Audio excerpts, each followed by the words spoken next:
Welcome to Stallside Podcast.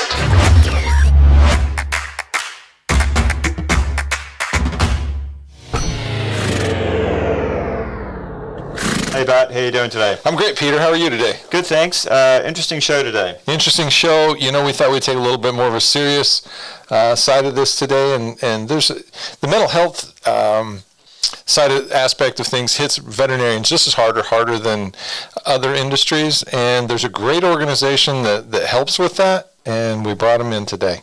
Yeah, we're going to talk to Dr. Melanie Goble from Not One More Vet, and that is an organization that provides a listening post for veterinarians and their technical support staff who are having trouble coping with the stresses of their careers.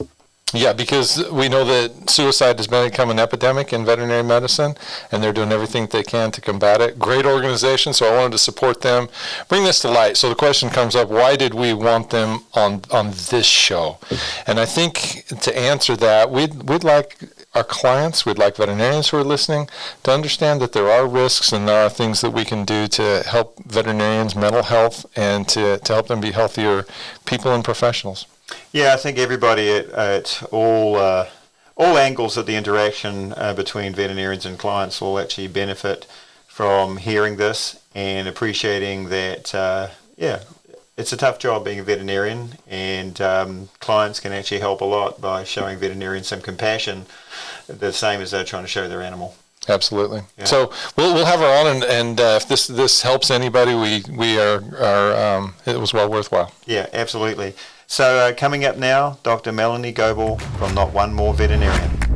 Dr. Goble, welcome to Stallside. Hello, thank you. Yeah, welcome. Thank you for joining us. Happy to be here. Yeah, so talking about a really important topic today, something that I don't think the general public really realizes is an issue for veterinarians, and the floor is yours. All right. Well, thank you so much. I'm Melanie Goble, and I'm coming from Not One More Vet, Inc., which is a 501c3 nonprofit here in the United States that has the goal of helping veterinary professionals around the world. So not just here, but everywhere.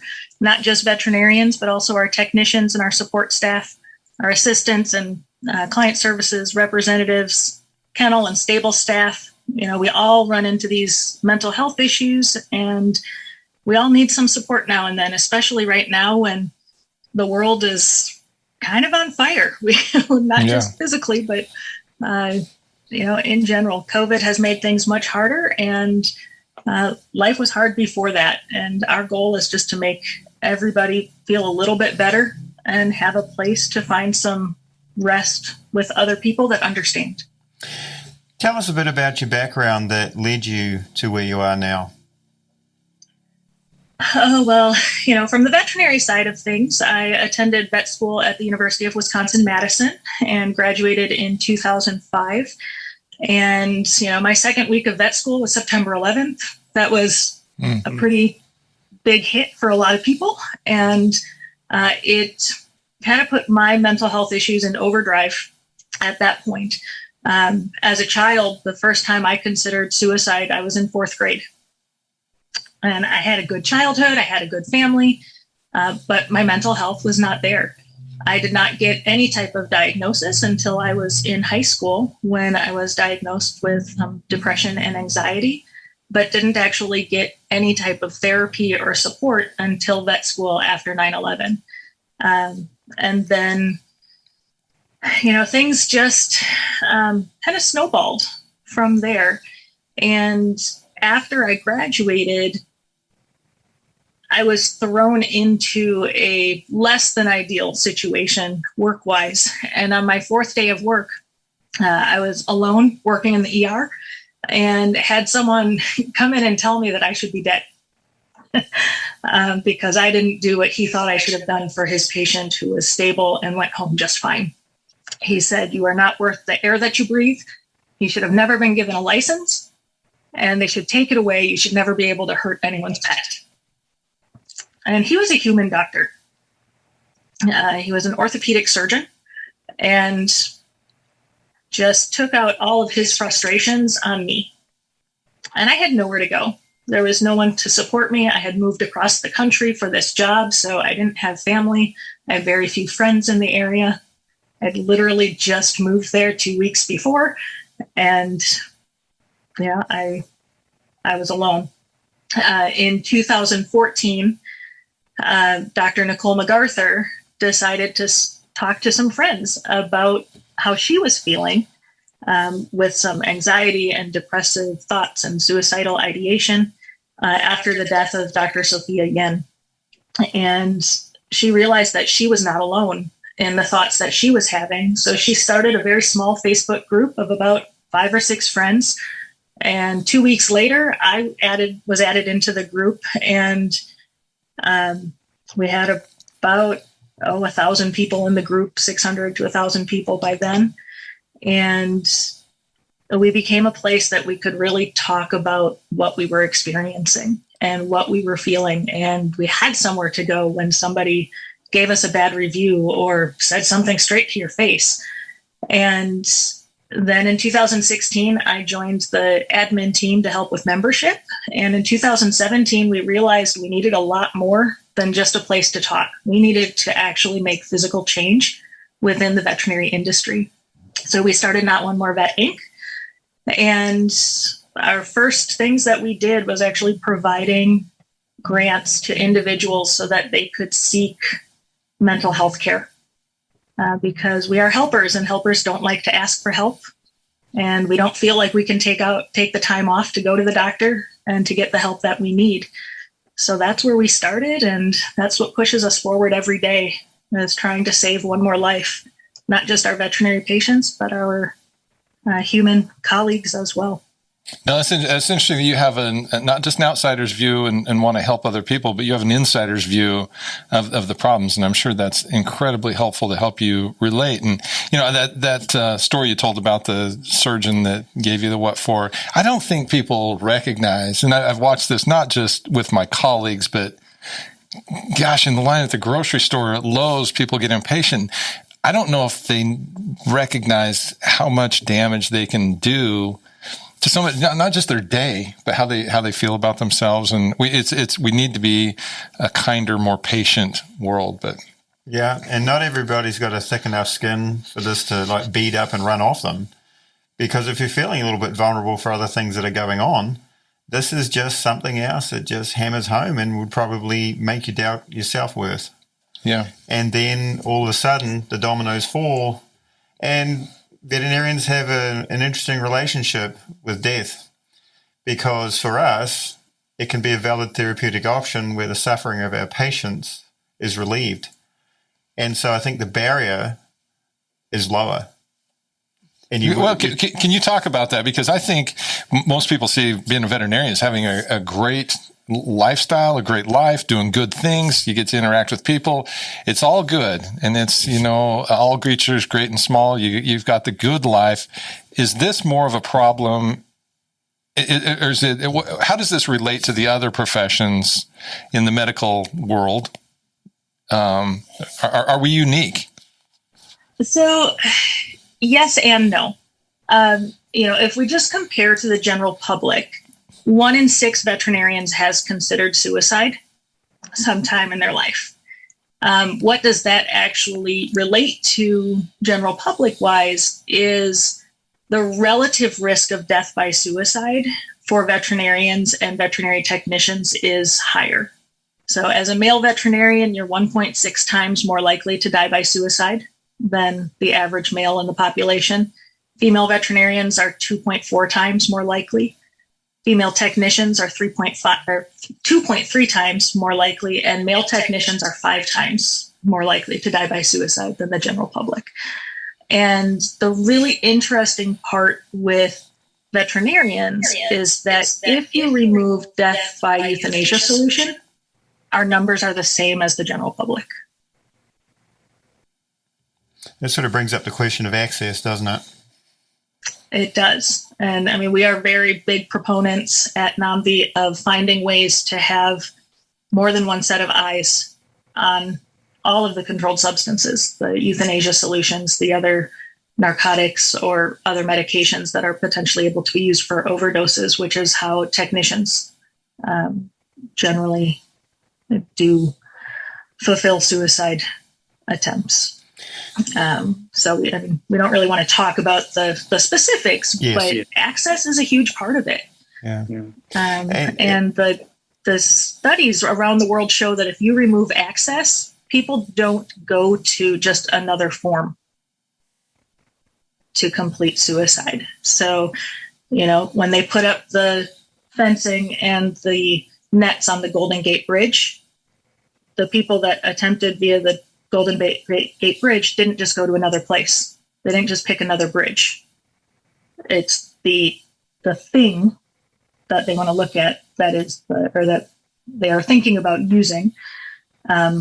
If you remove that, most people do not go to another form. The story you relayed about how you were spoken to, which is really unforgivable. How widespread is this? What numbers do you have in talking to people, and any research that's out there that you could share to shine a light on that?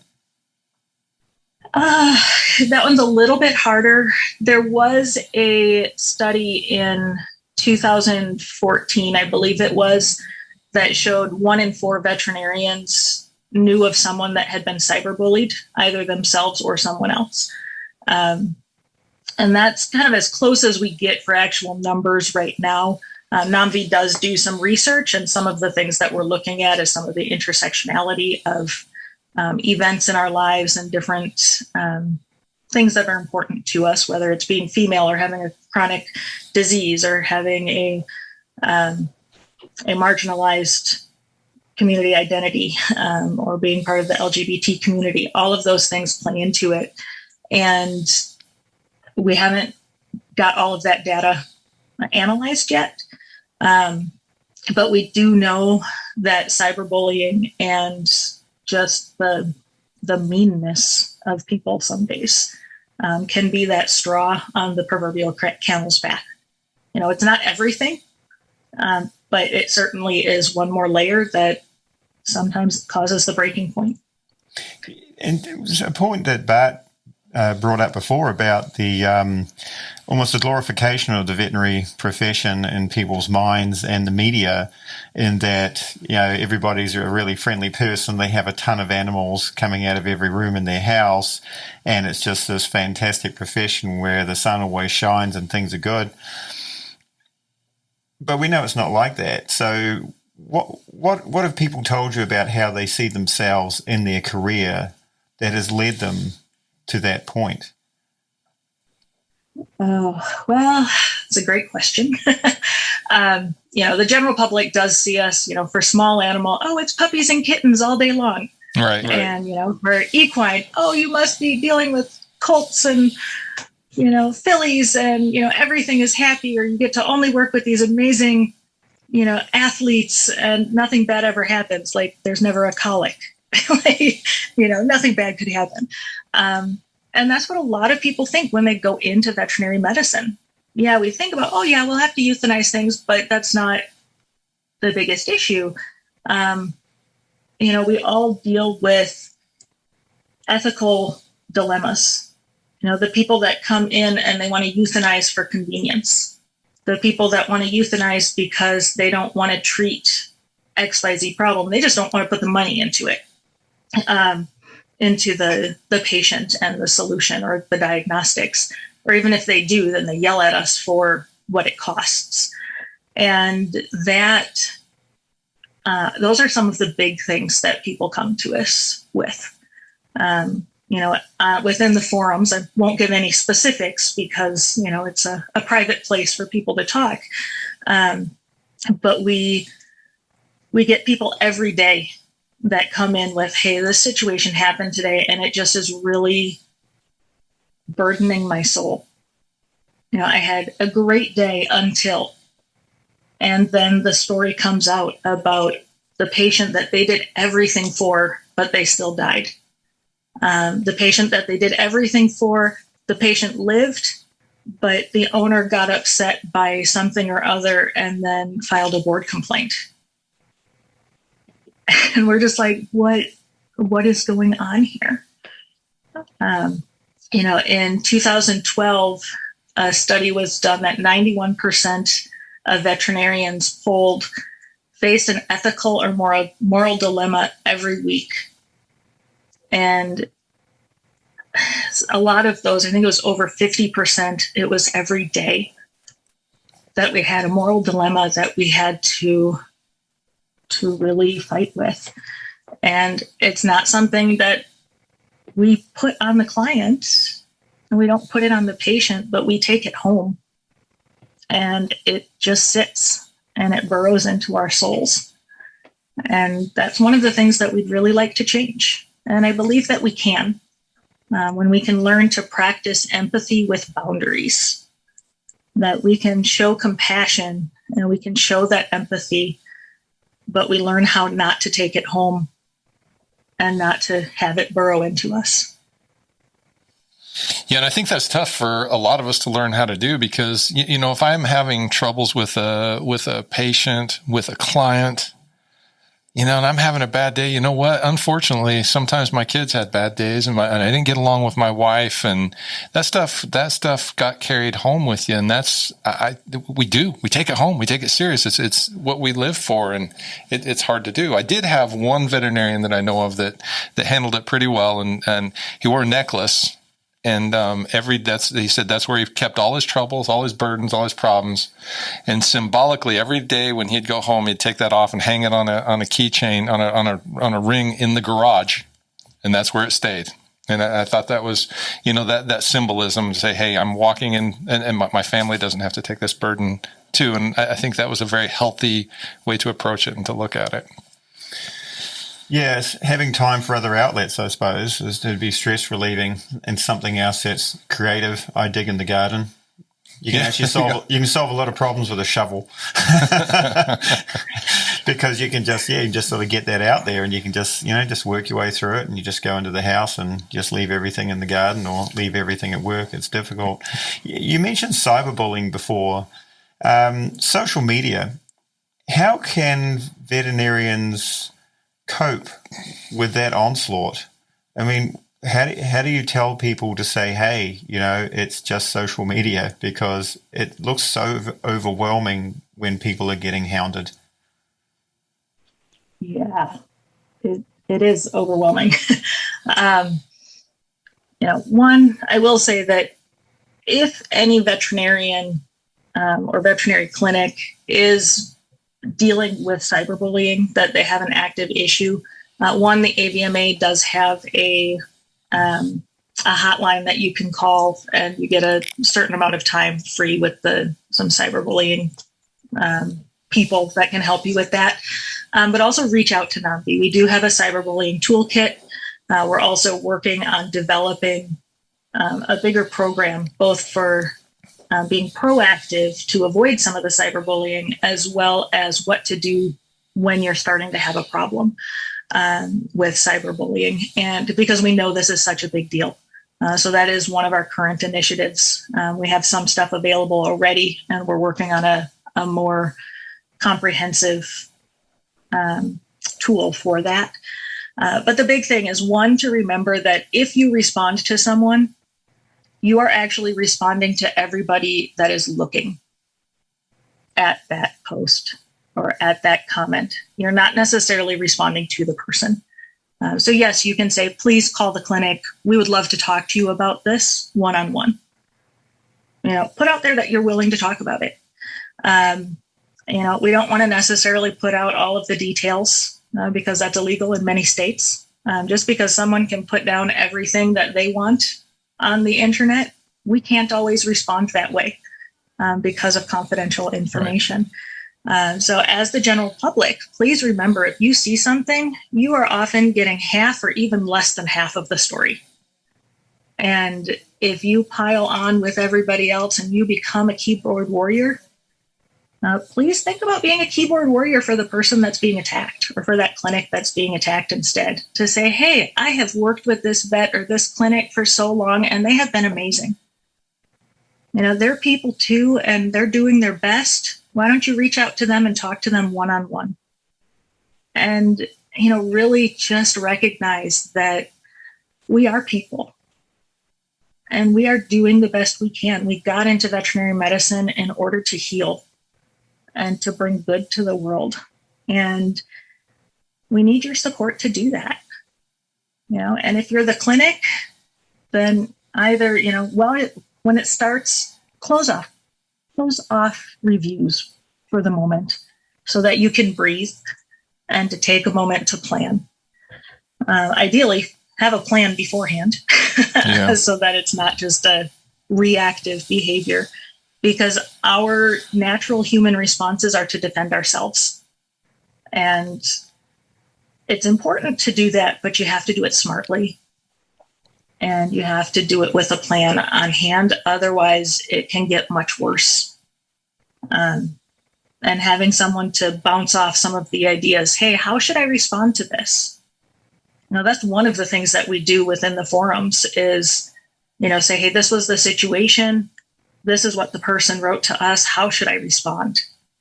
And most of the time it's, we are so sorry that XYZ happened. We very much care for Fluffy, and we have done everything we can from our end, but we understand that there must be some miscommunication. We'd love to talk to you one-on-one, and if we can't provide the care you need, then we're happy to send your records to someone that can meet your needs. And, really just recognize that the people are also lashing out because of emotions. We just don't have that luxury. Yeah, and unfortunately, what the world needs is more kindness, more understanding, and more patience. But the unfortunate part is we're trending the other way. We're trending to being more critical and hiding behind the keyboard and saying whatever nasty things. People, there's some real cowardice in some of the bullying that goes on that is done in the basement on the keyboard, and it's some of it is, like Peter said, it's unforgivable. One of the things that you said was 1 out of 6 veterinarians have seriously contemplated suicide. But what I also heard is, if you've had those thoughts or that deep depression, that means that 5 out of 6 of your colleagues can't relate with you. What outlets, what resources do people have if they find themselves in a dangerous spot? So Not One More Vet, our Facebook group, or Not One More Vet support staff. We also have Not One More Vet student for veterinary students, because they're just starting to get into all of this as well. We're here for you. Our goal is to be there. And if you don't want your colleagues to know it's you, we have ways for you to share your story anonymously so you can get the support without the stigma. So that's a big one. I am 100,000% on board for everyone, not just veterinary professionals, but everyone to have a therapist. We all have things that we're going through, and they're not all suicide ideation and depression and anxiety, but we all have something. And therapists help us to understand what we're feeling so that we can address those feelings and to grow from them and with them. So, I would not have been able to get through this pandemic without my therapist, Christy. She's amazing. I love her. My first session with her was actually canceled because of COVID.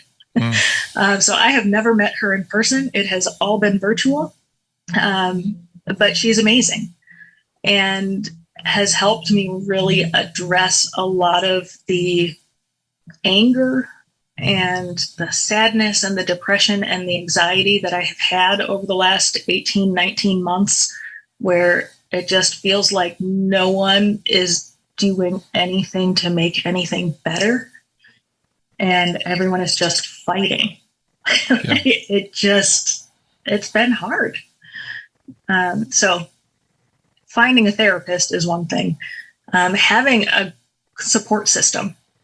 You can't just be at work all day long and then not have anything when you get home. It's not healthy. And so working 20 hours a day all year round, and it's one thing if it's foaling season, it's another if it's, not foaling season. You have to make sure that you have something outside of work, and even outside of family. You can't always rely on the same people to help you because it's just as exhausting for them. Yeah, thank you. I think those are good. That's good advice. And I think one of the, we talked about the downside of where the world's trending. I think one of the positive things that's happened in my lifetime is we recognize mental illness as a real thing and not something you just suck it up and make it through. So I think that's positive that we've been able to talk about things and people are more open about it, and it doesn't have the same stigma that it did associated with it 20 years ago or even 10 years ago. I mean, really interesting is that during the pandemic, the suicide rate, especially in white Americans, has decreased. And I think a lot of that is because people are reaching out and are talking to each other, and they're making a point of having connections. When in the past, no one would have noticed because we were so busy doing all the things. We were too busy being human doings, not human beings. And, that's been good. Yeah. Unfortunately, that doesn't cross over all of the ethnic boundaries in the country. As a Black American, you're still at the same high rate of suicide risk as you were before. And that's something that we do need to be aware of. Our members of our world that are not white, are not straight, are not, our normal average person that, a white American thinks of. If you're outside of the norm, you're still at high risk. And so we really need to be present for other people, not just those that look and sound like us. One of the interesting things I found when I was researching suicide rates among teens anyway, and I think this ties into what you brought up about the social networking, is the rural states, the states with lowest density of population, have the highest rates of teen suicide, which just absolutely floored me. So it's the Wyomings, Utahs, Idaho, those less densely populated states were much higher than, say, New York. So I can only guess that has to do with your social interaction and how important that is. A lot of that is the social interactions, what interactions you have. The smaller the population, also the less inclusive the population may be. Okay. So if you are different in any way, you're ostracized more readily. And that puts you even farther away. So then all you have is social media, because you don't have someone face to face. And then once you do the social media, then you run into all the risks with the keyboard warriors. Yeah. And the risk factors there. There's also significantly lower rates of ability to seek mental health care, as well as just other social services. The social services available in rural communities are significantly smaller. So if you are a victim of assault, if you are an LGBTQ individual, if you are, just pick a thing, you have less opportunity to have someone there to be able to support you. Even if you are looking at abuse and so forth that is illegal, you're often not believed if that other person is a upstanding citizen in the community. If you're different, you're not going to be listened to the same way. And that causes long-term damage to a lot of people. No, those are really good points. I'm glad you brought those out. So you talked a lot about what you can do for us, what you can do for veterinarians. How can we help you? So many things, so many things. As far as Not One More Vet goes, financially, we can always use more assistance. www.nomb.org is our website. And then we're Not One More Vet Inc. on Facebook. Donations help us do a lot of work. One of our major programs is our grants program that helps individuals in crisis. So far this year, we have given out almost $150,000 to individuals in need, and $50,000 to clinics that have experienced natural disasters. So that is one way that we help people, but that's one of the things you're helping us do by providing donations. We also have an advocates program, a NAMPI advocates, where you take time, you sign up and you say, you know what, I'm going to take a moment to let the clinics in my area know how much we appreciate them. And so earlier this year, I had the amazing opportunity to go around to all of the emergency clinics in southeastern Wisconsin. And I dropped off thank you cards, some cheese and crackers, and either a fruit tray or a vegetable tray. Just to say, hey, I see you, I hear you, we care about you. And I cannot tell you how many veterinarians have a box of cards that people have sent that say thank you, because we keep those box of cards so those bad days, when they happen, we can pull those cards out and see that someone cares about us. And most of the time, we don't feel like anyone cares about us. We feel like we're doing all of the things and all we're hearing is negativity. So that kindness that you were mentioning before, we need that. Yeah. So call your veterinary clinic and say, hey, I'm not calling because I have an emergency. I'm calling because I care about you and I wanted to tell you how much I appreciate you. Even better, because our phones are all ringing off the hook right now, send a letter, send a card, send a fruit basket, send something, or just be there and be present. And when someone is going off on a clinic and we have the keyboard warriors coming out and cyberbullying, stand up for us and say, hey, this clinic is great. These doctors are amazing. These technicians are amazing. And, I know they'll listen to you if you just talk to them. And just be kind. And whether it's to us or to everybody else, because if you're mean to your cashier at the store and then the cashier has to come into the vet clinic, they might take that out on us. So just be nice to everyone, not just us. Well, thank you. It's been a great conversation. Really appreciate the work that you're doing. It's very valuable and it's incredibly important, and you're having an impact, and it's very appreciated among us in the industry. So it's a great thing that you're doing. Yeah, and I think your words to the general public there are pretty impactful, because I don't think everybody realizes that sometimes veterinarians feel like they're on a bit of an island, and we look out and you just sort of see empty sea and more work. And I think those are really good words, just to say, hey, have you hugged your veterinarian today? Type of thing is that, just say, you're there sort of pouring yourself out for their animal. How's about you pour a little bit of yourself out for them? And everybody just needs to be nicer to each other. So one thing that the world's really short of right now is thinking about the other person. Yeah. Great. I will say that with that idea of hugging your veterinarian, not yet. There's still COVID. Yeah, there's still COVID. We're talking figuratively. That being said, yeah. I have hugged the second person outside of my family 2 days ago because I diagnosed her dog with a very difficult disease. We ended up euthanizing yesterday. But I said, do you need a hug? I am a hugger by nature. And so this has been so traumatic to not have hugs.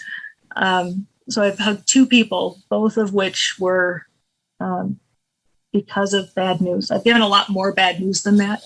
And I've had to euthanize a lot more animals than that.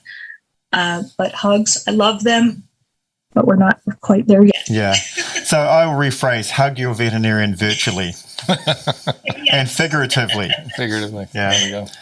That's great. Well, again, we thank you for your time. This has been wonderful. I hope that everybody that listens to this takes away the message that, veterinarians are on the side of the animal and we need all the help we can get. So be on the side of your veterinarian. As Bart says, you're doing great work, and, we look forward to supporting you and your mission for the years to come. So that was Stall Side. We've been talking to Dr. Melanie Goble from Not One More Vet. Have a good day. See you next time.